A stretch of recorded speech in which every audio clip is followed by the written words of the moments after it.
Fandare nde e ɓore waylugol sharia ko laɓɓinde e wemnude golle cuuɗi ñaawirdi so tawi sharia lelnonoɗo ngam yaafade wadnoɓe bonondaji ɗi waylama e konngol Amadou Ba députéjo mo Pastef. Pour éviter que le Sénégal fidandugol Sénégal naɓegol yeeso cuuwi ñaawirɗi adnayankoji ɗin ngal kawtital sardiyankoɓe Pastef immanike laɓɓingol andina ko homɓe o sariya acciranɗo bonnuɓe fewti ɗum ko fi pottingol waɗɓe bonnireji mawɗi wan waru hoore lettugol e mutingol yimɓe ha hutorgol jogiiɓe alaji warir.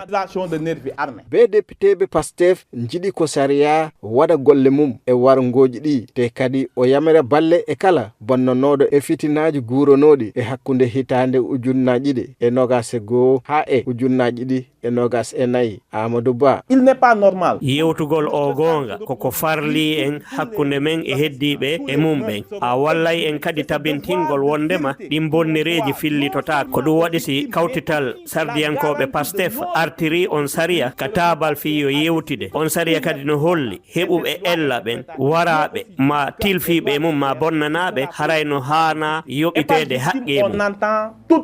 Batu saktugol e ɓore nde jaggama ñande ɗiɗi lewru nayo ɓuru e nde hitande ɗo. Ibrahima Niang, Dakar, RFI.